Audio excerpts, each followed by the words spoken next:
Bismillahirrahmanirrahim. Assalamualaikum warahmatullahi wabarakatuh. Sebelum memulai pengajiannya, saya mau mengingatkan tonton sampai habis agar tidak gagal paham atau salah mengartikan. Semoga video kali ini menambah wawasan kita dalam beragama dan bermanfaat buat dunia maupun akhirat. Amin. Oke, selamat menyaksikan kajiannya. Artinya gini loh, ketika manusia mengatakan mampu, itunya ada sekian hal yang manusia itu tidak ikut melakukannya, tidak ikut menciptakannya. Misalnya kue nyuber, supiranem enak, punya pengalaman. Tidak kecelakaan karena apa? Nyuber kue enak, mobilku normal. Mobilmu normal lah, tewabrak mobil ya mabuk. Apa? Nah di sini ini manusia dituntut, diingatkan terus. Kamu itu butuh Allah, rahmat Allah itu yang melindungi kamu, bukan keahlian kamu, bukan kecakapan. Karena tanpa itu semua tidak bisa. Semuanya Allah. Ya, tapi manusia tadi gara-gara misalnya tadi mobilnya normal, dia punya keahlian nyuber, terus mengklaim kalau keselamatan dia itu karena hati-hatinya dia, karena mobilnya normal. Padahal ada sekian catatan yang menjadikan dia selamat dan semuanya itu kudrahnya Allah Subhanahu wa taala. Misalnya gak ditabrak wong mabuk, gak ono gempa, gak ono bumi merekah. Misalnya kita pintar nyuber lah terus bumi memangap terus kita cemplung nggak opo. Kemudian daerah-daerah kayak ya rasa tak sebut nomor itu. Kira tahu muka siapa ya, bener mari tak sebut nomor yang ngeri. Intinya Indonesia ora aman, tapi kita tenang aja satunya ora aman kabeh, ora sing aman. Ora usah kuwatir dikui faksi, ora usah kuwatir meteor jatuh, kabeh ya potensi napa? Potensi semua. Sehingga ini sedikit saya ijazahkan. Suatu saat kata Rasulullah, saya yang Mu'ad melihat kamu hanya sejengkal di depan para ulama ketika nanti di akhirat. Terus Mu'ad tanya, Rasulullah tanya, kenapa kamu hanya satu jengkal dengan derajatnya para ulama ketika sowan Allah? Terjawabnya Mu'ad, kamu punya amal apa? Terjawabnya Mu'ad, ya Rasulullah, saya tidak pernah melangkahkan satu kaki, kecuali saya tidak pernah yakin apa bisa melangkahkan kaki yang satunya. Dan saya tidak pernah mengunyah satu makanan, kecuali saya juga tidak pernah yakin apa bisa menelannya. Dan saya tidak pernah bernafas satu nafas kecuali saya tidak yakin apa bisa nafas berikutnya. Saking dia tergantung ta'aluk semuanya sama kudrahnya Allah Subhanahu wa taala. Kalau kita ini kan sok. Kalau makanan sudah di depannya kayak pasti bisa makan. Kalau dia sudah sehat jalan seakan-akan pasti bisa meneruskan. Padahal 0, sekian detik gue melaku dihantam mobil ya selesai. Misalnya stroke ya selesai tidak bisa jalan. Sehingga para wali-walinya Allah itu orang yang filah gotin min lahadotagi, setiap kedipan dia, setiap perilaku dia itu hanya ta'aluk ambil Allah Subhanahu wa taala. Itu yang disebut ya ibana su antumul fuqara unapa ila. Nah, kemudian resiko makom ini, ya semua makom tak ada resikonya. Resiko makom ini itu biasanya dia lupa doa. Kenapa lupa doa? Karena doa itu terdefinisikan. Tak wari ilmu hakik harus rungokno wis ra paham lah tak ulangno. Ya resiko ilmu saya ingatkannya. Ilmu itu kan ada dua. Ada ilmu yang karena didefinisikan. Dan itu akhirnya menjadi masalah. Sebenarnya ilmu itu tidak perlu definisi. Kedua ilmu yang kita rasakan. Misalnya gini, kalau saya tanya, kamu pernah nggak minta jadi punya uang banyak? Nggak tanya, pernah nggak minta? Terus artinya minta itu apa? Terus kita mendefinisikan, menengadahkan tangan, bilang ya Allah, saya minta uang banyak, saya minta ingin beli mobil. Itu namanya apa? Tidak jawab saja. Doa kan? Itu kesalahan kita. Kesalahan kita mendefinisikan doa itu, misalnya menengadahkan tangan dan memohon dan menyebutkan permohonannya itu terus disebut doa. Tapi kalau menurut Allah, sistem tubuh kamu yang menghendaki punya mobil, sistem tubuh kamu yang ingin punya uang banyak, reaksi tubuh kamu yang terhinakan karena ditagih orang atau butuh uang, ini menurut Allah ya sudah kamu itu peminta-minta. Saya ulang lagi ya. Sehingga menurut Allah kamu minta tidak minta ya tetap berstatus peminta, pengemis. Nah, orang-orang yang sudah wusul, meskipun itu kondisional ya, tidak selalu. Itu ya dia pikirannya menengadahkan tangan apa enggak ya sama saja tubuhnya merasa minta. Sehingga dia tidak perlu mengekspresikan minta. Nah, terus orang yang fikih bilang seperti itu tuh sombong, wong kok gak tahu donga. Sebetulnya keliru vonis orang fikih. Bagaimana mungkin dikatakan sombong? Dia reaksi tubuhnya, elemen tubuhnya sebetulnya meminta. Dia tidak berkategori meminta karena ilmu kadung didefinisikan kalau minta itu yang seperti ini. Itu kan lama. Nanti kalau suatu saat Indonesia yang kuasa itu terlalu NU atau terlalu yang tidak NU, lama-lama ada definisi. Misalnya yang dikatakan tahlilan itu apa? Ya bid'ah, Nabi tidak pernah tahlilan. Sahabat gak pernah nahlilin Nabi, malah nggak ngaji Nabi jadi tahlil. Mana nih tahlilan jalukno sepuro mayit, ngaji Nabi jalukno sepuro. Sehingga dengan tradisi itu tahlil itu masuk definisi bid'ah karena nggak pernah dilakukan sahabat dan para tabi'in. Ya salahnya kamu definisikan. Tapi kalau udah kamu definisikan, diarani tahlil, ya mau la ilaha illallah. Terus mungkinkah satu bacaan la ilaha illallah dilarang? Wong ra oleh maca kalimat tauhid. Jadi misalnya tahlil iku nafadno kalimat tauhid. Oke tok ya ora ngara iso dilarang tapi nak tahlil iku mitung dinane mayit koyo Buddha. Sangane kriminal. Enak. Ya sudah seperti itu. Makanya banyak orang salah itu karena ilmu kadung didefinisikan. Nah, definisi itu sebenarnya tidak mengikat dalam banyak hal. Ini penting saya utarakan. Ya karena seperti itu. Makanya itu masalah-masalah besar antara kita dan firqah-firqah yang lain, masalah ahli sunnah, terus masalah yang lain-lain. Memang ya sudah seperti itu. Ya saya ulang lagi ya. Ketika Nabi Ibrahim mau dibakar Namrud, itu masyhur cerita itu. Dan kemudian jadi Nabi namanya Habib Syahid. Habib Syahid itu sebetulnya hanya ngutip Habib Abdul Haddad. Jadi syair itu sebenarnya ada di Diwanul Haddad. Apa? Diwanul Haddad. Diwanul Haddad itu syair-syair Abdul Haddad ketika beliau usul, beliau mukasyafah. Terus bagian dinyanyikan Habib Syahid terus jadi populer. Saya ulang lagi ya. Tubuh kita, misalnya kamu lapar, perut kamu kan mereaksi minta makan. Andaikan kamu itu Tuhan, kan kamu tahu bahwa perut kamu itu minta makan. Tanpa kita bilang, ya Allah saya minta makan, Allah tahu kalau reaksi tubuh kamu minta makan. Sehingga orang yang tidak minta pun asal makomnya makom yang ikror, mengakui kalau dia butuh, ya namanya sudah minta. Tapi fikih kadang mendefinisikan sing darane minta itu misalnya madhep kiblat terus menengadakan tangan dan sebagainya. Ya sudah kita sebagai orang pengikut ya yang ikuti fikih, yang ikuti tasawuf sebetulnya itu definisi yang sepihak. Sehingga ketika Nabi Ibrahim mau dibakar Namrud, masyhur itu cerita itu. Beberapa hari mungkin bulan-bulan orang disuruh Namrud cari kayu sebanyak-banyaknya.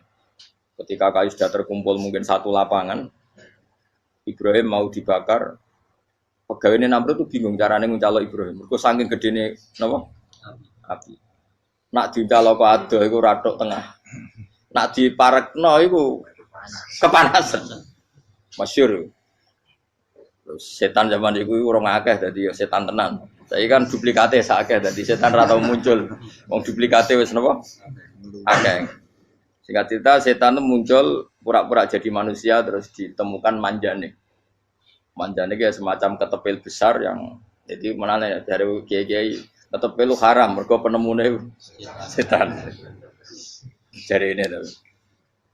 Tapi nak manjanik penemuan setan itu betul walhasil terus dibikinkan satu manjanik semacam ketepil besar terus Ibrahim dilemparkan ke api lewat apa ketepil tadi idenya siapa setan. Nah ketika di tengah api itu unik kata malaikat Jibril datang terus tanya sama Ibrahim, ya Ibrahim apa kamu butuh saya? Butuh alakah haja apa kamu punya kebutuhan? Jawab Ibrahim lah saya tidak punya kebutuhan. Amma ilaika fala, kalau ke kamu ndak.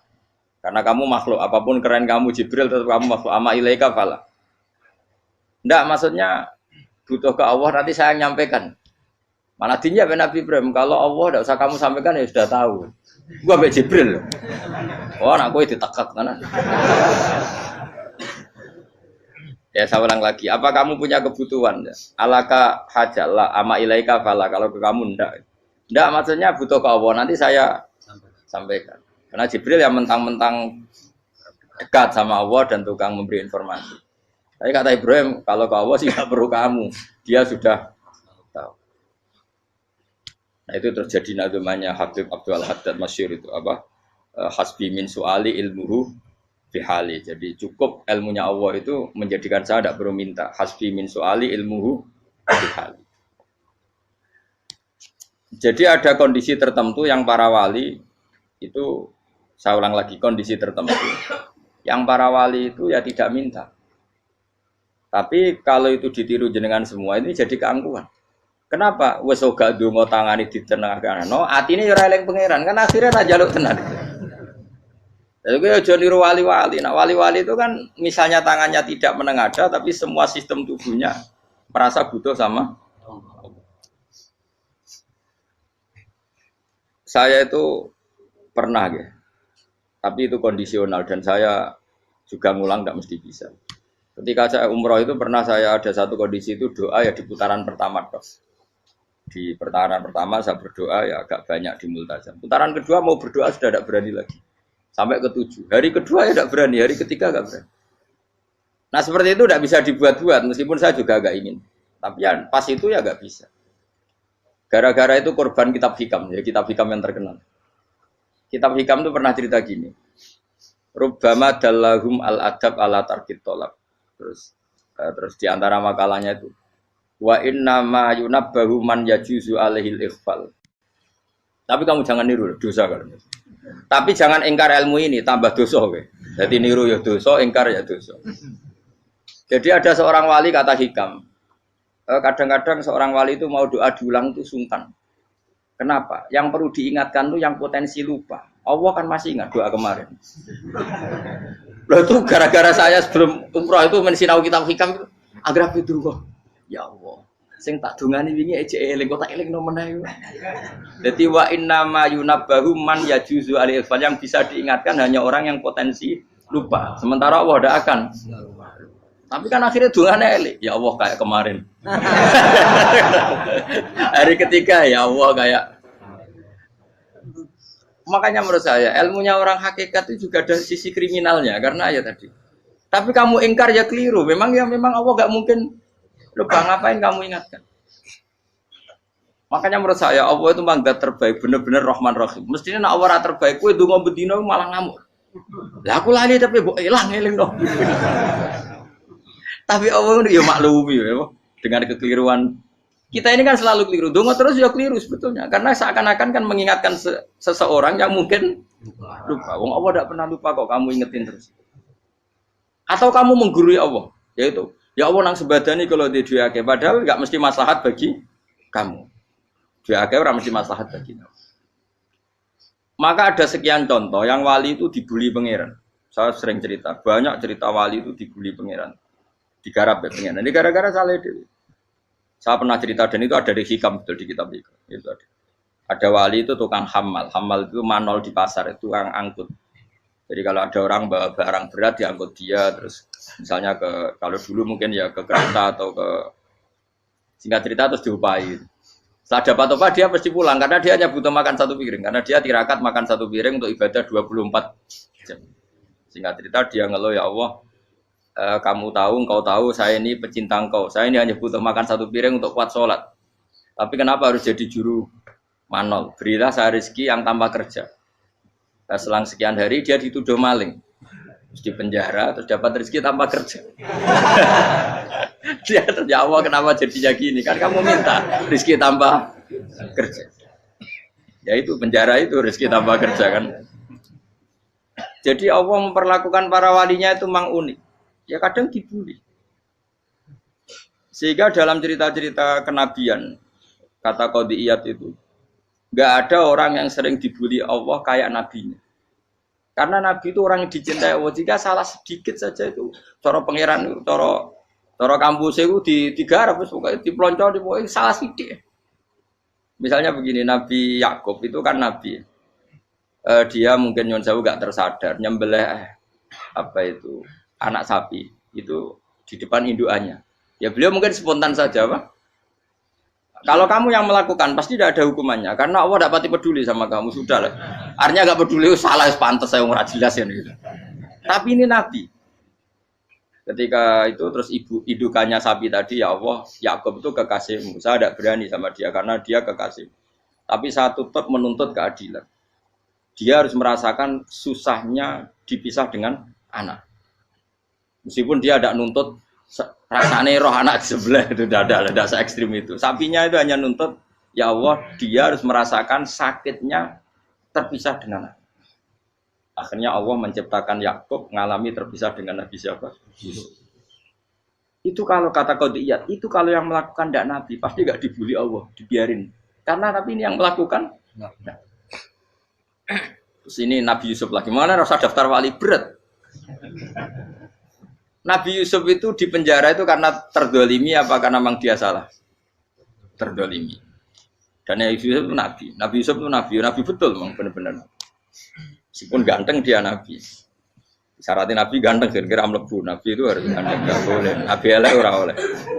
Karena Allah izin di kekasih kok kriting elek. Allah itu selera tadi. Kabeh Nabi mesti yang paling ganteng di kaumnya, yang paling nasab. Enggak boleh Nabi kok pesek, kriting, enggak boleh. Tapi kalau sudah jadi orang soleh oleh kan. Tapi kalau Nabi enggak boleh.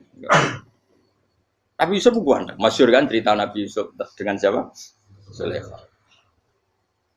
Dan belum ada orang dalam keadaan darurat masih cerdas kayak perempuan. Jadi singkat cerita, ketika Yusuf diajak Zulaikha selingkuh gak mau kan keluar dari kamar. Dalalah kebetulan wa alfaya sayyidah rajal. Itu si Zulaikha tadi spontan langsung bilang, wahai suamiku, apa hukuman orang yang ingin menodai keluargamu? Itu wong wedok. Padahal dia agak terencana, dia pun gak bayangkan kepergok suaminya. Itu dalam keadaan kepergok itu masih cerdas. Suamiku, apa hukuman orang yang mau menyelingkuhi keluarga Anda? Singkat cerita, suaminya murka, terus Yusuf di penjara, terdolimi. Ketika di penjara, kemudian Yusuf punya keahlian mentakwil apa? Mimpi. Kan tadi suaminya Zulaikha itu tidak sampai raja ya, kira-kira PM atau menteri. Raja itu punya mimpi yang bisa nakwil itu hanya Yusuf. Singkat cerita, terus utusan raja datang ke Yusuf, dan takwilan Yusuf terbukti benar. Tapi Yusuf ini seorang nabi, seorang lagi Yusuf seorang nabi dia, tapi ya manusia. Bilang gini ke utusannya, coba bilangkan ke raja kamu, di penjara ini ada orang yang di penjara secara terzalimi, yaitu saya. Tolong laporkan ke majikan. Itu Allah tersinggungnya itu bukan main. Nabi kok lapor makhluk. Itu tersinggung. Nah, kowe kan gak piye. Kowe ngajono proposal ya ora piye. Wis pokoke Allah kowe wis ra piye. Wong sampean swargane ya ora langsung wae ngono pokoke kira-kira kan sudah enggak perlu ditegur. Makanya fa'an sahu syaitanu dzikra rabbi fala bisa fisijni bid'asi. Maka Allah mentakdirkan utusan raja tadi itu lupa melaporkan peristiwa Yusuf ke raja tadi. Sehingga raja enggak pernah dengar kalau ada orang di penjara karena Allah tersinggung. Wong kowe ku nabi kok lapore ambek penguasa. Ngono tok iku wis Allah tersinggung. Karena dia nabi, enggak boleh nabi lapor makhluk. Jadi Allah itu dengan nabi itu sangat-sangat sensitif. Sangat-sangat sensitif. Ya begitu. Terus cerita yang terkenal, meskipun ini enggak ada di Quran, Nabi Musa. Nabi Musa itu pernah sakit gigi. Karena dia mentang-mentang kalimullah, orang yang sering komunikasi dengan Allah, minta ya Allah, tolong tunjukkan obat gigi saya itu apa. Singkat ini sama Allah dikasih tahu. Kamu ngunyah suket ini gitu. Rumput ini kamu kunyah nanti pasti sembuh. Karena resepnya dari Allah ya pasti mujarab, kan enggak kok dokter. Singkat cerita dikunyah terus sembuh. Suatu saat dia sakit gigi lagi, enggak konsultasi lagi karena masih punya resep tadi kopian apa? Resep. Dia datang nyari suket yang sama dikunyah tambah sakit. Tanya sama Allah, ya Allah ini kan resepnya yang sama, kenapa tambah sakit? Kata Allah, kamu itu kekasihku. Ora nak sing ngobati ku aku ora suket sembrono. Semenjak itu Nabi Musa ora pernah resep lagi sudah. Andikan tuh kamu, pasti Allah juga enggak tersinggung. Makanya kata Qadiyat, kenapa para nabi sering ditegur itu bukan karena Allah murka, nabi itu beda. Jadi kesalahan kecil atau apa-apa yang menurut kita ada salah itu untuk nabi salah. Makanya di ahli sunnah ada kaidah apa? Mimba bi hasanatil abror sayyi'atul muqarrabin. Pernah dengar kayak apa? Mimba bi hasanatil abror sayyi'atul muqarrabin. Sesuatu kalau dilakukan umumnya orang itu hasanah atau kebaikan, tapi kalau dilakukan para nabi itu salah. Karena apa ya? Saking dekatnya dengan Allah. Saya ulang lagi apa? Mimba bi hasanatil abror sayyi'atul muqarrabin. Jadi nabi itu beda. Nah, para nabi itu orang-orang yang ngalami fikir yang doa resmi kayak siapa tadi? Definisi fikir ya sering. Kayak definisi orang tasawuf yang sering. Sehingga ketika Nabi berdoa ya memang secara disiplin ilmu yang namanya berdoa ya minta Allah dengan mengadakan tangan. Ketika enggak berdoa karena Nabi sadar Allah tidak perlu diingatkan lagi, pasti masih ingat. Jadi dua-duanya benar terus. Makanya Nabi itu lam yazal fitaroki, Nabi itu selalu naik derajatnya. Karena pas minta ya benar, pas tidak minta ya. Tapi kamu jangan niru dosa kan. Tapi jangan ingkar ilmu ini tambah dosa. Jadi niru ya dosa, ingkar ya dosa. Jadi ada seorang wali kata Hikam, kadang-kadang seorang wali itu mau doa diulang itu sungkan. Kenapa? Yang perlu diingatkan itu yang potensi lupa. Allah kan masih ingat doa kemarin. Loh itu gara-gara saya sebelum umroh itu mensinau kitab Hikam itu agar itu ya Allah. Sing tak dungani wingi ejek eling kok tak eling no meneh. Dadi wa inna ma yunabbahu man yajuzu alil yang bisa diingatkan hanya orang yang potensi lupa. Sementara Allah tidak akan. Tapi kan akhirnya dungane eling. Ya Allah kayak kemarin. Hari ketiga ya Allah kayak. Makanya menurut saya ilmunya orang hakikat itu juga ada sisi kriminalnya karena ya tadi. Tapi kamu ingkar ya keliru. Memang Allah enggak mungkin lupa, ngapain kamu ingatkan? Makanya menurut saya Allah itu mangga terbaik, bener-bener Rahman Rahim. Mestinya nak Allah terbaik, kue donga bedino malah ngamuk. Lah aku lali tapi mbok ilang eling dong. Tapi Allah itu ya maklumi ya, dengan kekeliruan. Kita ini kan selalu keliru. Donga terus ya keliru sebetulnya. Karena seakan-akan kan mengingatkan seseorang yang mungkin lupa. Wong Allah tidak pernah lupa kok, kamu ingetin terus. Atau kamu menggurui Allah, yaitu ya Allah nang sebadani kalau di duake padahal enggak mesti maslahat bagi kamu. Duake ora mesti maslahat bagi kamu. Kalau kamu turun terus. Pas minta itu karena tomak kamu, hadun nafsi kamu, serakah kamu, tapi enggak tahu diri pantas taura dengan permintaan. Kayak gue misalnya jongo jadi wali, iso Allah tersinggung. Bocah atau tirakat atau harus jadi wali. Tapi gak dongo ya Allah tersinggung. Kere ra tau dongo. Jadi orang kalau ndak wali itu sudah keliru terus.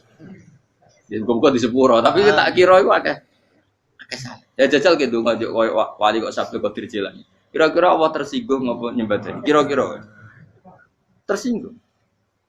Tapi misalnya kira tahu dongo kepengen kau Imam Syafi'i, apa yang tersinggung? Bocah ora di idola. Terus piye Gus? Piye kadung salah biasa wis. Wis bakat salah no. Bakat salah. Ini sedungane sing gampang gak mesti bener Rabbana dzalamna anfusana wa lam taghfir lana wa tarhamna lanakunanna minal khasirin. Saya pernah punya kitab dan kitab itu menurut saya luar biasa.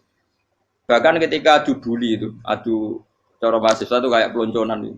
Nabi sama Nabi pengiran gitu. Dan itu sekali yang satu salah melakukan disiplin ilmu, pengiran itu degradasi.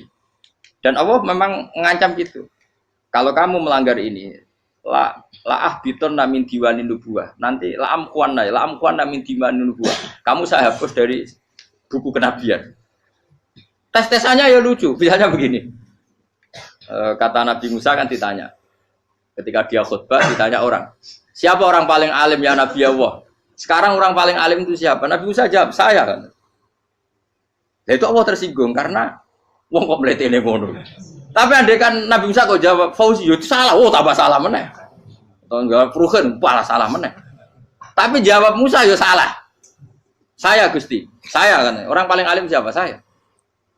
Allah memperingatkan Musa, ada seseorang yang lebih alim ketimbang kamu. Coba kamu harus ketemu dia. Ketemu dengan cerita ketemu Nabi siapa? Khidir. Terus dalam 3 sesi ini, 3 babak ini buli-bulian.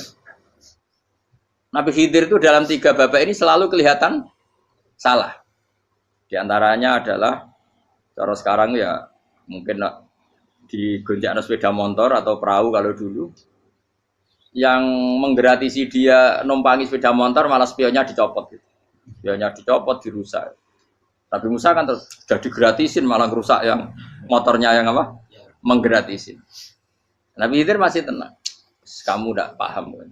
Jadi Nabi Khidir mesti distok kamu tidak paham. Itu kata syurrahul hadis termasuk Ibnu Hajar al-Asqalani bilangin. Setelah itu kedua membunuh anak kecil. Musa tambah marah. Anak yang belum punya dosa kok kamu bunuh sampai 3 kali ada 3 peristiwa. Itu kata syurrahul hadis. Andai kan Musa kok diam tidak protes, maka dia akan disalahkan Allah.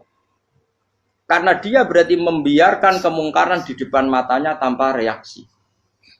Jadi sebetulnya ketika Musa berontak itu Nabi Khidir, Nabi tenan gitu. Jadi itu kan unik. Tapi berontak yo disalahno. Dadi angel sandi tes-tesan dadi nabi ku yo angel. Misalnya kok Nabi Musa itu koyok model santri Jawa Timur. Nabi Khidir salah, nggih nderek mawon. Ya ora nabi jero barang mungkar. Menengae. Berarti yo nabi goblok ngono kira-kira. Makanya memang Musa harus konsisten seperti itu, harus demo terus. Kayak saya misalnya sebagai kiai fikih, kiai ya harus seperti ini cara mulang saya. Enggak boleh saya misalnya terus anut mulang terus tawadhu semeneng terus ora karu-karuan. Jadi andai kan Musa kok tidak protes itu malah salah. Ya memang harus. Dan itu Nabi Khidir Nabi tenang. Makanya Nabi Khidir akhirnya respect. Tidak ada hati sebaik kamu Musa. Risi itu gak nyaman ketika melihat kemungkaran. Jadi itu sebenarnya poin. Tapi lucunya Nabi Khidir ya nyalan. Takkan dari rasa takok, main takok. Tapi ya disalah no. Ya aku cari Nabi Musa. Ya jajal, gawe peristiwa meneh aku tak sabar rata kok. Kan jajal nih. Barang dijajal ya protes meneh. Barang protes meneh, tinggal 1 kali kesempatan. Kowe takok meneh wis ora dadi muridku. Dikasih kesempatan lagi, ya protes meneh dek numpat. Tapi itu justru itu menjadi kelebihannya Nabi Musa karena syarat seorang nabi adalah al-musara'ah ila ingkaril munkar kata Ibnu Hajar al-Asqalani. Syarat seorang nabi adalah secepat ngingkari sesuatu yang mungkar. Enggak boleh. Ya toh kan misalnya kita jadi murid terus gurumu itu gandeng artis atau gandeng penyanyi dangdut. Nggih nderek mawon. Jare guru murid goblok. Tapi kowe ngloroi guru tersinggung. Ora roh hikmah iki. Kan bingung no. De guru ngene kok bingung no. Lha de guru jadab dorong Jawa Timur apa? Gurumu gandeng penyanyi dangdut. Reaksimu piye? Jek takok. Ayo loh, nak elek kan gak iri. Biasanya nak elek itu ra iri. Sekarangmu Pak. Sing ayu, sing potensi iri. Kira-kira reaksi kamu itu milih derek mawon apa berontak? Golek nak gurumu wong alim mesti nak pas meneng muridku giyoblok tenan, gak sensitif. Roh barang mungkar dilakukan di depannya kok tidak reaksi, tidak protes, geblek tenan. Tapi lucunya guru mau nak protes ya, gak duwe akhlak gitu. Guru lagi senengnya kok ora oleh.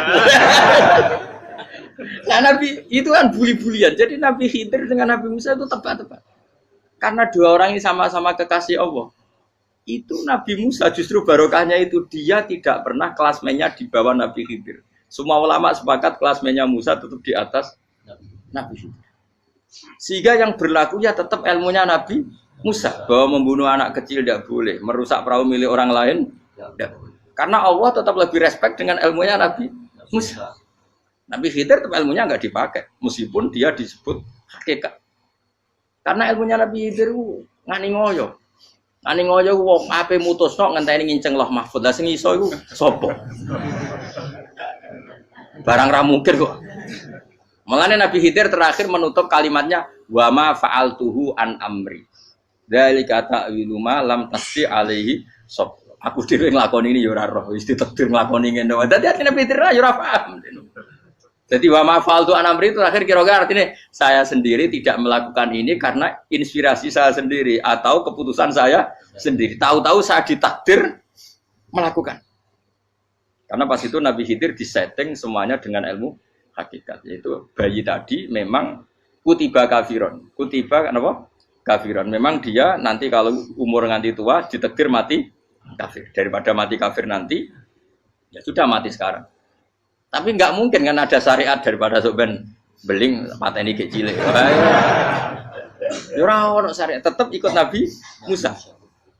Makanya kata Ibnu Hajar Al-Asqalani itu uniknya Allah sama para wali-walinya. Wali ku klirullah, itu tetap disenangi pengen. Terus pengenan nabi ini yo gejul-gejulkan, yo pancen nak wong. Terus keempat kan. Tadi kan saya punya contoh 3, ini contoh keempat, ini terakhir. Akhirnya kok ilmu merah cukup, tetap malah bingung nggak. Nabi itu minggat itu boleh enggak? Tanpa pamit, minggat itu pergi enggak pamit itu boleh enggak? Enggak boleh. Rasulullah meskipun kayak apa disakiti di Mekah itu enggak pernah minggat, enggak pernah hijrah. Saya ulang lagi, karena butuh izin. Tapi Allah pernah punya kekasih yaitu Nabi Yunus. Nabi siapa? Yunus. Itu Quran meredaksikan ya abako. Abako itu terjemahnya apa? Minggat. Kalau pergi itu dahaba. Tapi ini Allah meredaksikan itu abako. Abako itu ya minggat. Nabi Yunus itu dakwah di daerah Nainua. Ya. Nainua itu ya, Babylon sana. Kampungnya namanya Nainua. Ya daerah Babylon. Babylon itu kalau di geografis modern ikut Irak. Ikut mana? Irak. Jadi Kufah, Basra, Babylon. Terus siapa itu yang ngalahkan pasukan Yahudi dulu itu Buktanasor, Hebuket, Nasir itu ikut mana? Babylon apa? Babylon. Bama unsila alal malaka ini di Babila Harutama. Makanya kalau ulama-ulama melihat Irak kacau sampai sekarang itu tidak kaget. Irak itu ardun mal'unah kalau di kitab-kitab. Bumi yang memang sudah terlaknati mulai dulu. Sehingga ketika ada kasus Saddam Hussein sekarang itu ulama tidak kaget. Zaman Rasulullah Sugeng itu Irak itu termasuk sudah bumi yang guna keazala. Jadi di sana pasti banyak fitnah. Fitnah pertama yang dicatat sejarah adalah Mautul Husain apa? Kabudutnya Said siapa? Husain di Karbala. Era Imam Syafi'i adalah zaman mifnah, ulama dibantai karena dipaksa mengatakan Quran apa? Makhluk. Terus konflik-konflik sampai era Saddam Hussein terus era sekarang jadi. Nah kita ini ulama sebenarnya tahu tarikh itu. Tapi di era modern kan dianalisis karena campur tangan ini itu ya sudah lah. Sebab goblok pun aja daripada ngebantah-bantahan malah kamu. Ibu goblok, ibu pinter. Nah sekarang kan analisisnya kan, wah ini ada campur tangan pihak ketiga diciptakan nih saunu ini. Ya kalau intelijen harus ngomong seperti itu. Kalau kita seperti ulama memang dari dulu dicap Nabi hunalika az-zalasil wal fitan. Saya teruskan. Nabi Yunus itu dakwai kaumnya itu lama sekali dan tidak iman. Nah semua nabi kalau kaumnya tidak iman itu diberi hak Allah ngancam akan adanya azab apa? Ngancam akan adanya azab. Nabi Yunus ngomong gitu terusin. Nanti kalau kamu tidak iman itu pasti kena azab. Anggap saja dia ngancam gitu sudah berbulan-bulan. Singkat cerita, azab baru tinggal 3 hari lagi. Ayo nang iman, tinggal 3 hari lagi. Ya kira-kira dia ngomong misalnya Ahad, berarti Ahad, Senin, Selasa, atau kamu milih Selasa ya Rabu, Kamis. Singkat cerita Ahad itu dia gak kuat. Wah semuanya kurang telung dino kaumku tetap orang iman. Mangkel asal minggat deh. Mau minggat ya jadi mau minggat kan gak punya tujuan. So asal pergi jauh saja. Ada perahu, sekenanya dia naik saja. Namanya minggat nih. Kalau bawa bekal terencana, bawa visa, paspor kan plesir namanya. Jadi minggat tuh ya gak, ya sekenanya gak persiapan. Singkat cerita sampai ikut perahu nelayan tadi terus zaman itu ya ada mitos kalau ada gelombang yang nggak wajar pasti ada orang minggat. Terus ditanya siapa yang minggat Nabi Yunus kan orangnya jujur saya katanya. Ya sudah yang minggat harus dicemplung no, gitu. Ya, terus ada yang agak baik ya jangan gitulah. Ini kan kita semua butuh selamat. Dudi dulu. Terus Dudi satu lagi ketemu Yunus. Coba mungkin salah udahnya Dudi lagi ya ketemu sampai 3 kali ya ketemu Yunus. Makanya fasahama fakana minal mudkhadis diuji dia kalah kemudian tenggelam. Fal taqamahul khutu wa huwa mulim. Terus dia diuntal ditelan oleh ikan nun. Nah, di situ ikan nun digambarkan saking besarnya itu. Nah ini uniknya Allah sama kekasihnya. Sudah Allah menyalahkan tapi unik. Ikan ini kan itu sama Allah dikasih instruksi. Kamu nggak boleh makan dia. Dia kekasih saya. Terus ketika di perut apa? Ikan dia kegelapan terus Nabi Yunus cita-citanya satu ya Allah kalau saya sumpah gini saya tidak bisa baca tasbih akhirnya sama Allah disulap perut ikan itu jadi masjid jadi dia di dalam perut ikan ya santai saja tetap wiridan santai fana ada fi dzulumati alla ilaha illa anta subhanak inni kuntu minadz ya dia santai aja wiridan karena perut ikan bagi dia adalah masjid ya dia disalahkan Allah karena abako tadi minggat hijrah tanpa pamit. Tapi juga dibela-belain Allah, ikan tadi tidak boleh nelan. Ini perlakuan Allah sama orang yang bikin. Tapi karena dia Nabi uniknya apa? Dino Ahad itu kaumnya do nginceng omah Nabi Yunus. Rame-rame nginceng. Lucunya cara nginceng gini. Nak Yunus ning omah berarti bodoh nih. Wong omahe ana adab kok dene tengok-tengok. Bareng dinceng Nabi Yunus tuh gak ada.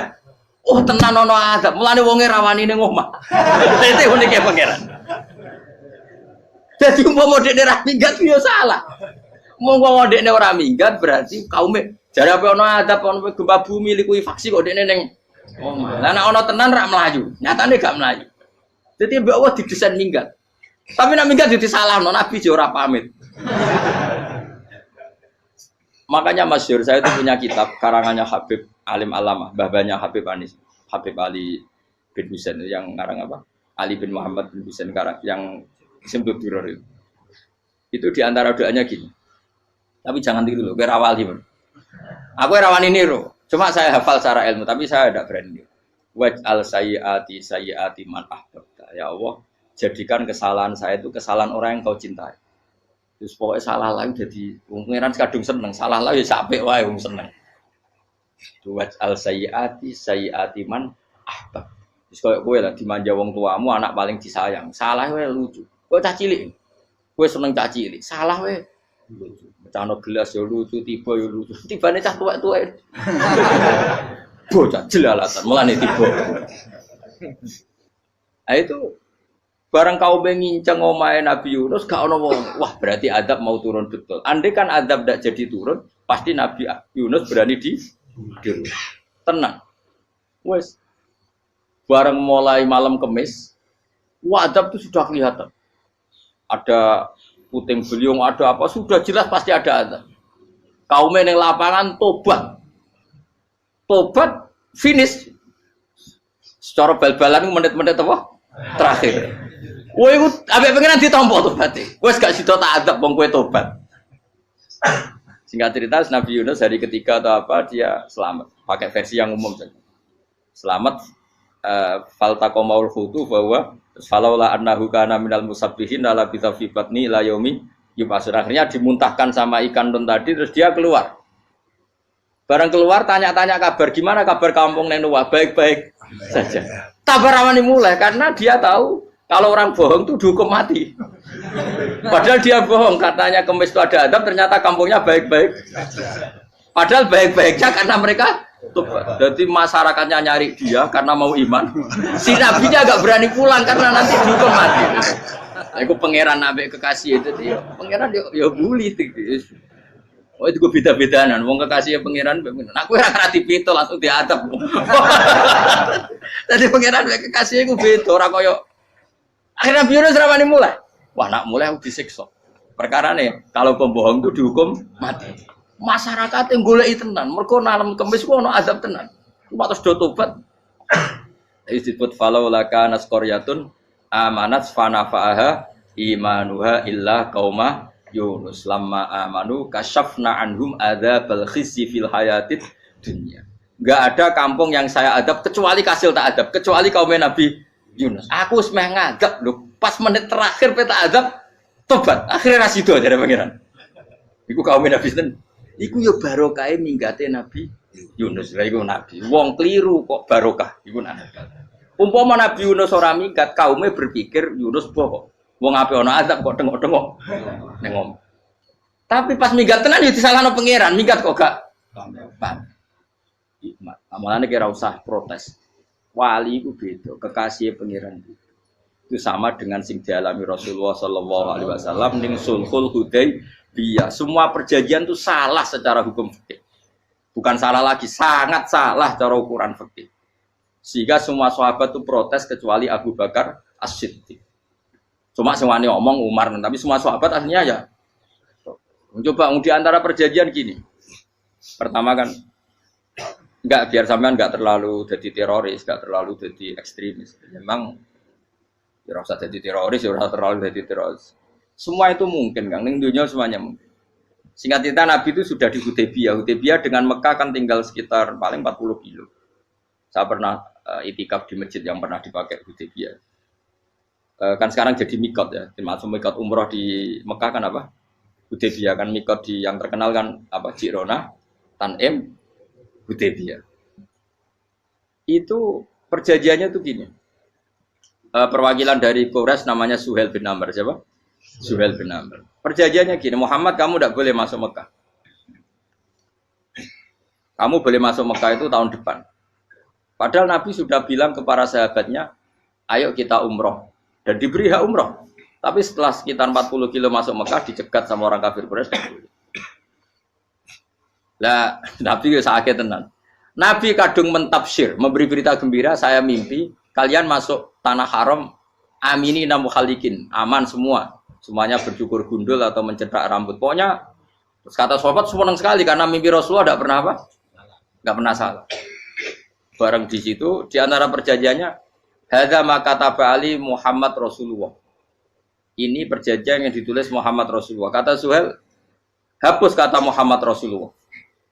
Kalau saya tahu kamu Rasulullah, tidak saya perangi. Tulis Muhammad bin Abdullah.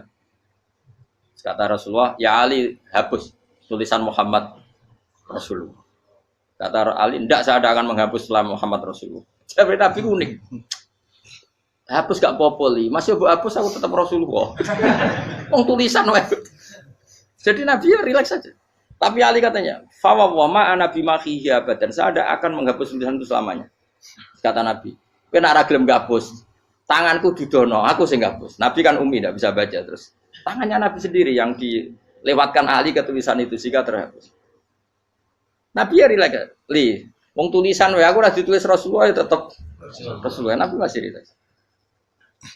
Terus perjanjian kedua, kalau ada orang kafir Quraisy masuk Islam harus dikembalikan. Karena berarti keluar dari habitat. Tapi kalau sudah Islam kok masuk kafir lagi harus dibiarkan. Karena berarti kembali ke habitat. Nabi bilang, ya enggak masalah. Semua perjanjian itu merugikan Islam. Itu secara fikih pasti salah. Akhirnya Umar itu protesnya keras sekali. Ya Rasulullah, apa engkau masih Nabi? Utakai sengak. Apa engkau masih Nabi? Dan Nabi siapa santai? Bala ya saya masih Nabi. Tapi kenapa kamu hinakan kita dan memberikan kehormatan pada orang-orang kafir itu? Jawabnya kan Nabi lucu. Ya agama itu kayak pangeran. Masih aku perjanjian yang ngono kok pangeran sing angkat agama iki tenang wae. Kan Nabi ku yo perjanjian mek manusa gampang. Jadi Nabi itu sange imannya Allah tetap yu'izzu hadaddin. Allah pasti memuliakan ini agama. Apapun perjanjian yang diciptakan manusia. Makanya bapak saya, Mbah Mun guru saya itu ngaram-ngaram tenan mikir Islam. Islam mbok pikir haram, ono sing duwe. Ben ngono. Dunya rusak kok apa ben. Tetep Islam ku mulya. Rasa mbok pikir wis keliru-keliru lah perjanjian dunya keliru lah. Lho coba Uni Soviet kayak apa hegemoninya? Kayak apa kuatnya Uni Soviet? 100 tahun mengkooptasi Uzbek, Tajikistan dan tapi apa bisa menghilangkan keimannya orang Uzbek Ceknya? Ketika Uni Soviet bubar langsung malah negara-negara itu jadi persemakmuran yang negara apa?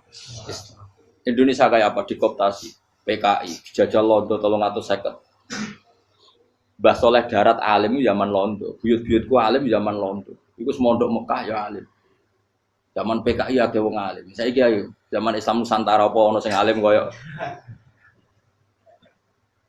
Kudu Islam menarik zaman wis di regani negara, zaman rung dinegani negara iku wis mul. Karena ini agama milik Allah. Punya ketahanan yang luar ya, semuanya dari Nabi tentang kayak perjanjian salah lah, gak apa-apa. Inna wa ta'ala a'azza hadati. Inna wa ta'ala la yudi udinahu wa la yudhatu. Pokoknya pangeran bakal ngembar agamanya orang masalah perjanjian keliru lah. Perjanjian ketiga itu semuanya merugikan Islam. Tapi apa kata Abu Bakar ketika protes Nabi gak dijawab, datang ke Abu Bakar. Menurut kamu gimana? Jawab Abu Bakar lucu. Makanya ini menunjukkan makanya kenapa ahli sunnah berkeyakinan afdhalus sahabat itu siapa? Jawab Abu Bakar, wes samar, perjanjiannya keliru lah, wes keliru lah, kayak gremeng-gremeng santai gremeng. Tapi la tadkhul bainahu wa baina habib. Kamu jangan masuk wilayah itu hubungannya orang yang terkasih sama kekasihnya. Wes gak masuk akal lah, semuanya menengahi. Ya sehingga ya sudah Allah punya. Ternyata, nah perjanjian keempat ini yang agak Nabi hanya minta gini toh. Itu saya turuti semua, tapi saya minta satu hal kata Nabi. Bolehkan diskusi tentang Islam terbuka. Makanya diskusi terbuka itu baru kata Nabi. Jangan larang orang mendiskusikan Islam. Itu tok mintanya. Oke dari Suel, diskusi wae pikirannya Suel kan, diskusi wae. Enggak masuk Islam, diskusi. Jangan larang orang yang membicarakan Islam secara terbuka. Ada kata terbuka. Dari Suel, oke enggak masalah. Itu toh yang itu pun enggak jelas menguntungkan Islam apa? Enggak. Akhirnya apa yang terjadi? Darunat dua tempat-tempat pertemuan cara sakniki gerdu, gedung parlemen. Semuanya itu diskusi. Sajane Muhammad itu sapa? Konsep Islam itu. Dan semua yang cerdas dulu. Sajane ya bener Muhammad. Nyembah watu ya pancen giyok tenan. Wong yo goblok tenan watu kok di. Terus nak Yahudi. Yahudi ora bener pisan, Nasrani ora bener pangeran atau. Wah, diskusi. Suwe-suwe hasil diskusi sepakat. Pancen yo tetep bener Muhammad. Tetep bener Muhammad. Akhirnya hasil diskusi itu akhirnya mereka membatalkan perjanjiannya sendiri. Perkara ini baru kayak apa? Malah Nabi ketika balik di Medina, Umar sempat protes ning dalam. Oke ya Rasulullah, saya nerima konsep Anda, tapi saya menyisakan satu pertanyaan. Jadi jenengan niku ana ayat sing nurjukna la tadkhulunal masjidal harama insyaallahu aminina muhalliqina ru'usakum. Lah kok nyatane ra sida mlebu Mekah, malah kita terusir kembali lagi ke Medina. Iku Nabi yang agak lucu ngendikan. Mar, ning ayat iku ora gak ana taune. Apa ono ayat iku tahun iki sing ngatene tahun iki ra kowe. Jadi Nabi yo ora ono taune ya. Ora ono taune kok tauni dhewe kan kira-kira. Ayat itu kan gak ono taune, Umar ae sing GR nafsiri tahun ini. Wong awam suatu saat kamu akan masuk Masjidil Haram. Tapi kan gak ono taune ayat itu. Apa di ayat itu ada tahunnya Umar dan Allah bilang tahun ini ya ndak ya sudah kalau gak ada tahunnya ya pokoknya mesti kapan-kapan terjadi. Tapi ora saiki. Kayak sugih rugen kan gak ono taune, ora iso. Mau aku ndongakno sugih tapi kan tanpa tahu. Iso suwi. Nah, akhirnya apa yang terjadi? Ada diskusi masif di Mekah. Setiap yang cerdas, setiap Nabi tanya, Abu Sufyan siapa? Nabi mau komentar gini, sama siapa teksnya? Misluhu la yajhalul Islam. Kalau Islam sudah didiskusikan, otak secerdas Ikrimah bin Abi Jahal, secerdas ini pasti tidak bodoh tentang Islam. Maknanya pasti akal yang waras memilih Islam. Wah, akhirnya Islam jadi masif. Ya sudah, karena Islam sudah masif, tokoh-tokohnya cenderung Islam, akhirnya perjanjian itu dibatalkan sendiri. Akhirnya waro'aitan nasa yadkhuluna fi dinillahi afwaja. Akhirnya mereka berbondong-bondong masuk Islam. Itu artinya apa? Nabi ku gawe perjanjian cara fikih keliru wae, cara fikih cara zahire keliru wae, tetap barokah karena punya hubungan khusus dengan Allah Subhanahu wa taala. Makanya la tadkhul bainahu wa baina habib. Itu kan kayak ya sudah seperti di pangeran, makanya Sayyid Ali itu Sohibu Simtidur nak dungawi di antara doanya waj al sayyiati man ahtabta. Jadikan ya Allah kesalahan saya kesalahan orang yang engkau cinta. Karena ulama nyontono ngene, saiki Nabi Adam ambek iblis itu padha salah itu. Enggak jawab. Padha salah, iblis itu salah bodoni Nabi Adam salah. Dilarang mangan wit khuldi tetep mangan. Mau trimo rayuane sinten? Iblis. Tapi wong piye-piye pangeran ku seneng Nabi Adam. Sediluk diusir bar sumajtabahu rabbuhu fataba alaihi wa bar langsung Adam urung metu ke swarga wis diwarai. Damke kepengin tak sepuro nggih, tak warai dongane. Iblis tak diwarai. Makane kira ndonga, wong kuwi. Dadi ngene kok ya pokoke wong disenengi ku menangan. Lah kaya aja ndonga iku, kowe ora bakat wali biasa wae iki cerita. Ya sudah seperti itu. Ya, tapi emang ya sudah seperti itu. Nabi Adam itu urung pati keusir tenan, wis fatalah qa Adam rabbi kalimatin fataba. Jadi urung terlalu jauh dari surga. Kemana lagi pes pertama medun ke bumi ambek Allah wis diwarai beberapa kalimat sing dadekno di sepuro pengiran. Qawat al sayyiati man ahbabta. Jadi penting kalau atur namanya wilayah-wilayah kenabian itu wilayah yang kita tidak pernah tahu detailnya, tapi kita yakin Nabi itu para kekasih Allah. Dan agama Islam ini juga agama paling diridhoi. Maka di zaman apapun, kecewa apapun dengan perjanjian dengan negara maupun dengan dunia, Islam tetap dihormat pangeran. Wis ora usah kuat. Mikir Islam ku keliru. Nangit mayo oleh nak mikir keliru. Agamane pangeran kok pikir. Saya masyhur. Sayyidina Umar itu kan khalifah paling sukses masalah futuhat. Di masalah apa? Futuhat. Dan Ibnu Umar setiap jalan-jalan itu dibully sama orang-orang. Ya Ibnu Umar, mbok ya kamu itu minta sama bapak kamu supaya dia nyebut penggantinya siapa. Atau bikin suksesi lah. Jangan kok dia khalifah sukses kemudian tidak jelas juntrungannya. Kan dia tetap mati suatu saat. Saking nggak kuatnya Abdul bin Umar, akhirnya matur, ya Abah, engkau harus suksesi. Siapa ya pemimpin setelah jenengan? Lah kenapa? Orang-orang bilang kalau ada orang misalnya penggembala kambing terus ditinggal gelanggang itu dianggap dosa karena kambingnya pasti kocar. Apalagi ini urusan umat. Kalau tahu-tahu mati sebelum sesi ini pasti kacau. Umar langsung marah. Agama Islam itu enggak sama dengan kambing kata Umar. Agama Islam agamanya pangeran, mesti diurusi pangeran. Aku mau khilafah. Aku mau sukses. Ben aku ora usah mikir. Engko ora diurusi pangeran. Jadi Umar itu justru saking hormatnya sama Islam itu dengan cara enggak mau mikir Islam. Enggak mikir berarti enggak khidmah ya, tetap mengkhidmati Islam. Seperti saya ini kan yang khidmati Islam lewat mulang. Tapi aku ora tahu mikir nasib Islam. Islam ora kondang piye. Ditinggal Abu Bakar melaku, Umar melaku, Wali Songo mbek kowe rak mulya Wali Songo. Saiki durus mudin yo mlaku, durus KUA yo mlaku. Durus mubalek sing kadang matre ku yo mlaku. Berapa kiai sing dadi oknum perkara proposal? Ya agama yo. Wong bapak udah kanca kiai ku mudin, anake mondok. Bareng saking suwene dadi mudin, zaman iku mudin urung untuk gaji kono negara. Anake yo dhuwit mending spontan. Cung ora ono mati kok dhuwit.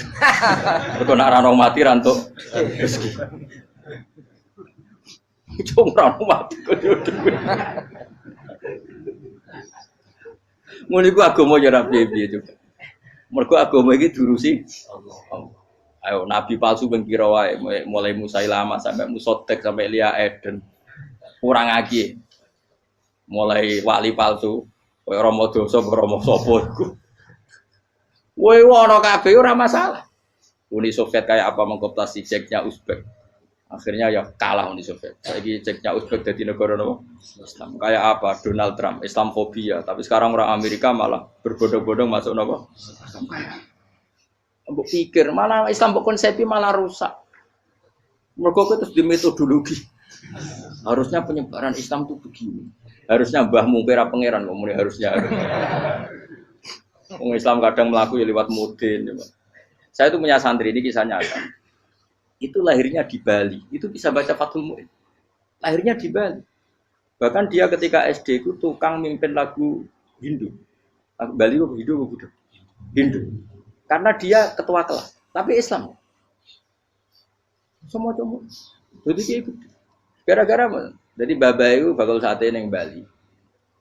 Ya bakul sate, berhubung sukses, ponakane misalnya ini diajak orang Madura kan gitu. Aslinya orang Madura. Setelah kampung itu menjadi kampung Muslim, lama-lama berkebutuhan punya masjid. Berhubung wis anake kiai ana masjid mosok ora di wong alim. Akhirnya anake dipondokno di Jawa. Pondokno di Jawa iso maca muin terus ngaji sama saya. Jadi saiki ning Bali ku ana wong ora ya ana santri di Bali maca Fathul Muin. Ning Jawa kadang wong ora iso maca muin. Jadi terima bakul sate muter. Kayak Islam di Indonesia gara-gara pedagang Gujarat, meskipun sejarah itu diperdebatkan ya gara-gara dagang, karena mereka Muslim ya akhirnya menyebarkan apa? Jadi semudah itu Allah. Termasuk konflik Ali bin Muawiyah itu barokahnya sama susahnya konflik itu masih banyak barokahnya. Sayyidina Ali sama Sayyidina Muawiyah karena kita ahli sunnah ya tidak menyalahkan salah satu madzhab ahli sunnah. Itu barokahnya beliau konflik itu banyak sahabat yang migrasi. Ada yang ke Cina, ada yang kemana-mana. Termasuk yang diyakini para sejarawan ada yang ke Selat Malaka. Termasuk akhirnya sampai ke Baros itu. Barokahnya orang nggak nyaman di Yaman itu di Syria sama di Irak. Akhirnya Islam menyeb. Oh sudah. Andai kan nggak ada konflik itu, mungkin penyebarannya juga lambat. Makanya saya bolak-balik bilang, setan itu ono goblok. Gomko ora melok ngaji saiki.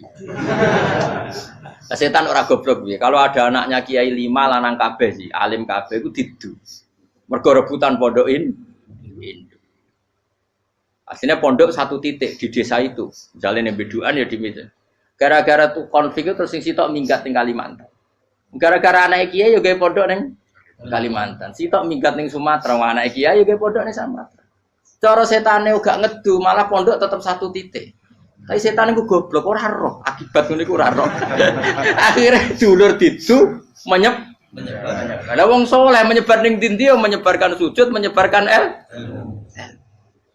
Jadi setan yo ono goblok, muga-muga ora ngaji, muga nak ngaji rene roh, nak ngono ora usah ngono. Andai kan tidak diudik kan satu titik. Nggih betul. Tapi setan niku nak ana wong saleh iku didu. Nak didu ana sing kecewa minggat. Lah minggate wong saleh ndak ape gawe apa? Mosok ape gawe dugem.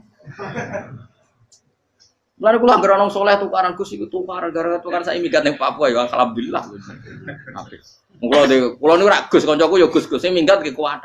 Angger pamit kula ora tau tak tangisi. Nuwun ki kok minggat to bener. Minggate Gus ndak ganti piye. Paling yo gawe pondok apa gawe apa. Lah setan nganti saiki belum tahu. Mulane muga-muga ora roh. Jadi artinya nak pangeran ngersakno iku segampang itu. Lah coba di Ponegoro kan konflik sama keluarganya yang dulu ada yang mungkin sebagian pro Belanda. Ning Sulawesi ya tetep gawe napa? Pon. Engko ning gone wis pokoke angker ning ndi. Wali Songo ya. Sunan Kalijaga agak pati cocok mbek buyut Sunan Kudus.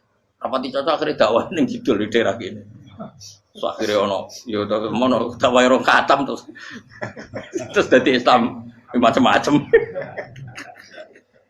Saja terus no. Tapi ya barokah iku ana Islam tok Tingkir, tok Solo, tok Jog. Cara rapati tukaran ya Sunan Kalijaga men ngewangi Sunan Kudus, Sunan Bonang ning gone. Berhubung barokah tukaran sithik-sithik ya. Jadi bahasa saya itu buyut-buyut itu Sunan Kudus itu luwih dukung Arya napa? Penangsaan. Sekali Joko dukung wong kene itu. Sutowijoyo. Mbok pokoke ora usah terus-terus. Wes saiki wong Jogja diulang Kudus. Buyut-buyut kula niku tiyang Kudus. Wes ora usah dijero-jero. Jelas barokah. Mau ora tukaran ya utak-utak ning Pantura.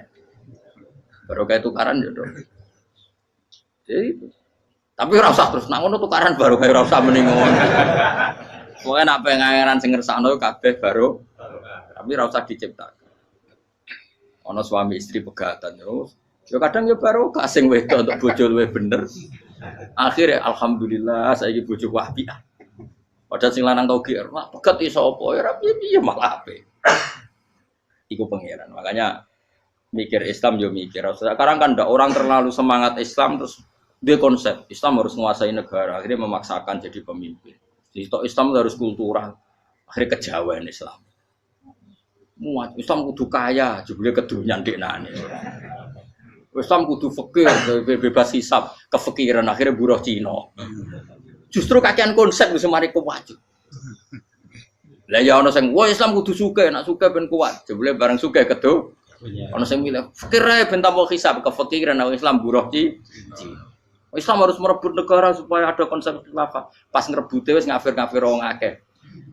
Pas prosesnya wis dadekno perko. Islam harus kultural, jebule main-main gong wae malah sindenan terus. Ra sida dakwah, mergo kakean apa? Kultural. Ora usah dikonsep, wis ben mlaku. Pangeran dhewe sing ngatur Islam. Kayak apa agama ini pernah ditinggal orang-orang terbaik. Mulai para sahabat tabi'in sampai wali songo, nyatanya tetap berjalan. Iku nunjukno agama ini diurusi Allah Subhanahu wa taala. Napa khidmah wae. Kayak saya yang mengkhidmah Islam.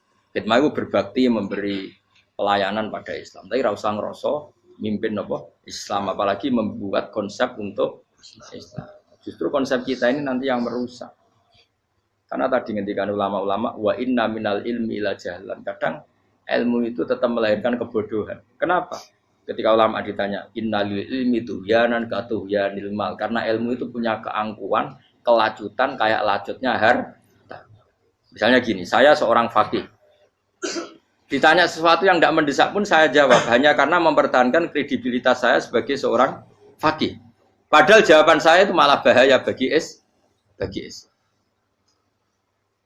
Misalnya gini, contoh gampang.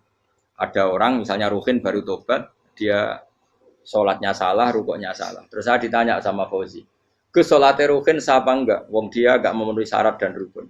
Tentu saya sesuai disiplin fikih saya bilang enggak sah. Karena sujudnya ngongkrong atau dia sholatnya Fatihahnya ada.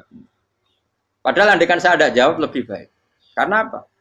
Bisa saja menurut Allah sholatnya dia gak sah secara fikih tapi diterima Allah. Karena dari tidak sholat menjadi sholat. Itu kan ibarat begini.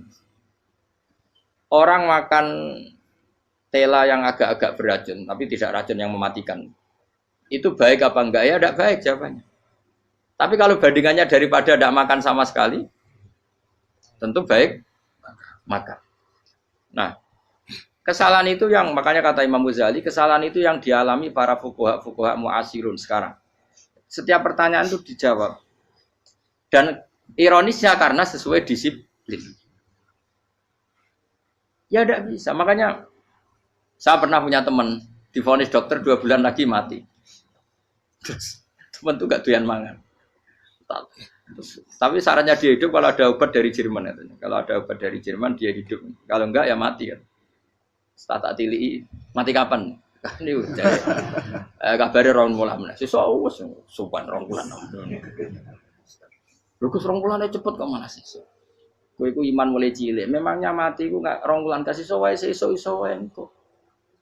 Wong pangeran sing di otoritasnya wae ra jajeni 2 wulan 3 wulan kok dokter jajeni ke percaya aneh-aneh wae. Sik tak takoni Israil lah muni ngono. Iya, ora mesti bener kok tak imani. Lah iya kok. Kowe cek goblok kowe iku mondok 2 wulan iku ora mesti sesuk ya mungkin. Nah padha-padha mungkin sesuk ya mungkin kok ya. Oke. Padha-padha mungkin kok milih sing 2 wulan, milih sesuk ae. Milih sesuk saiki tak istighfar be aku, tak ngaji dadi keren mati sesuk. Yo, sulit bodoh nih, itu bodoh biasa. Terus saya kisah urip.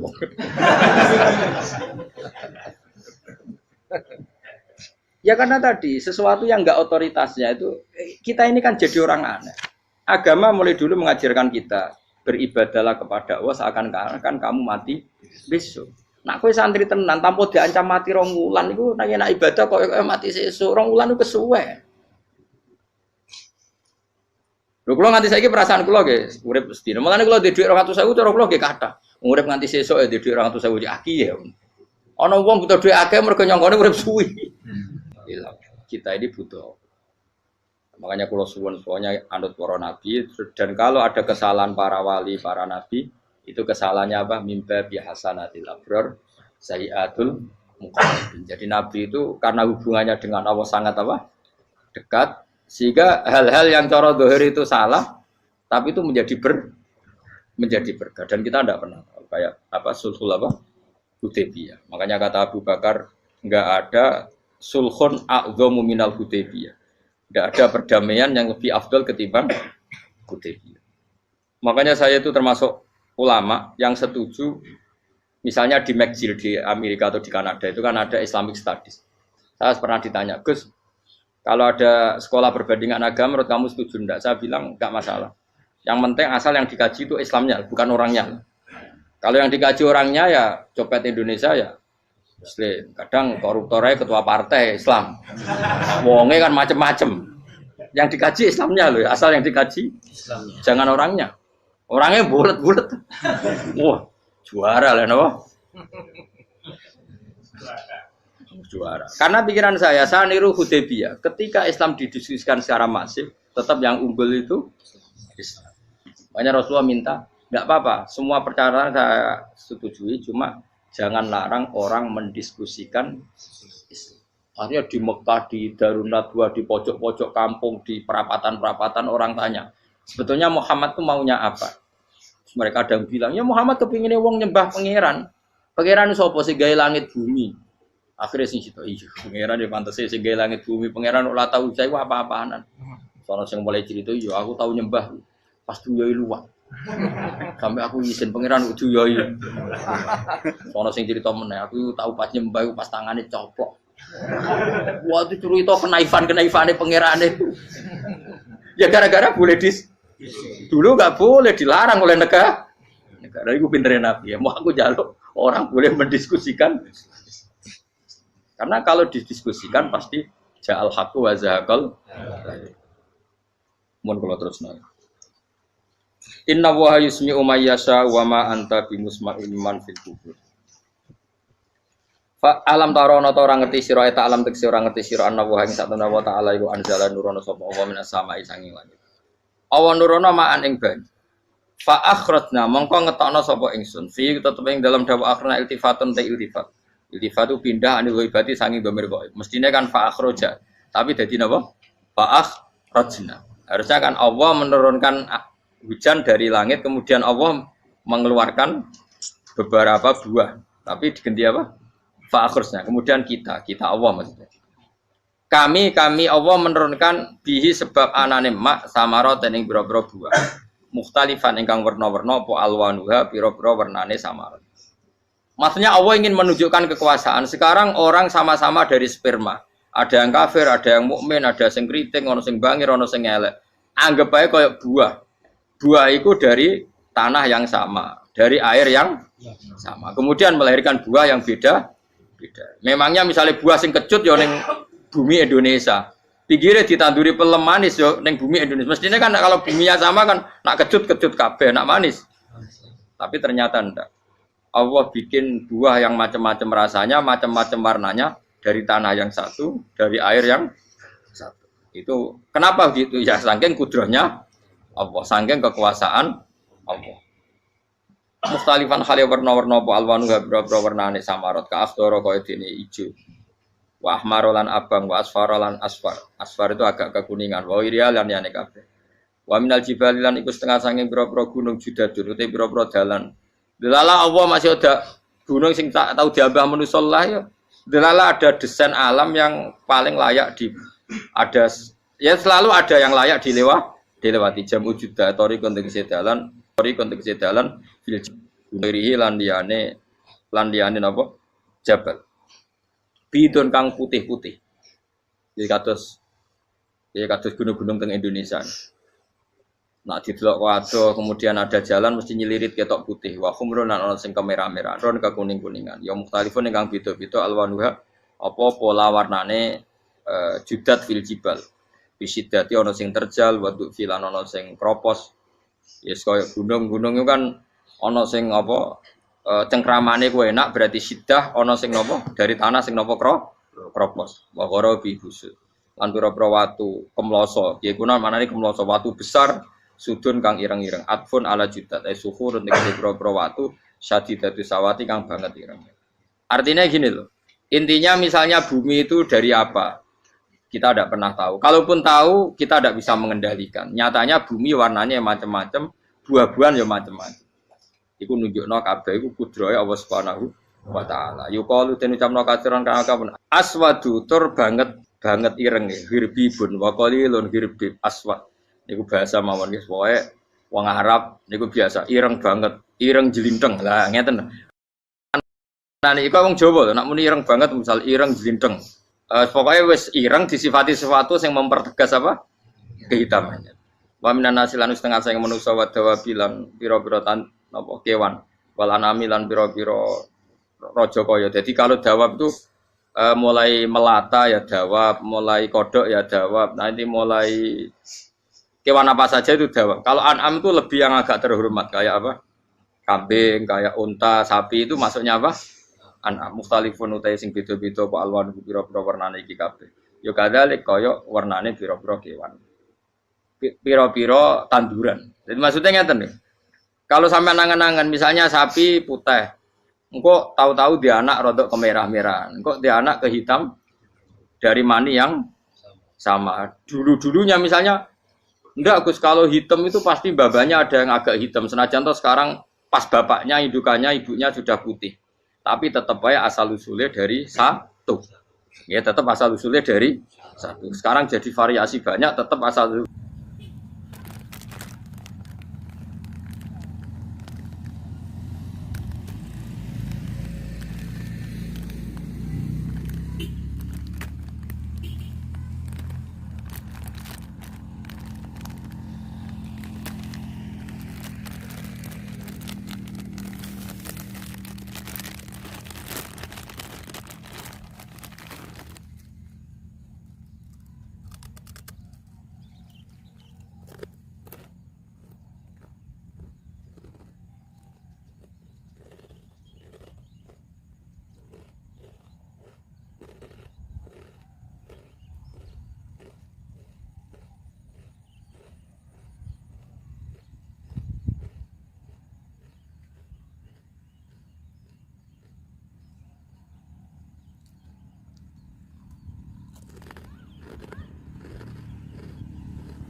Alhamdulillah itu dia kajian dari Gus Baha.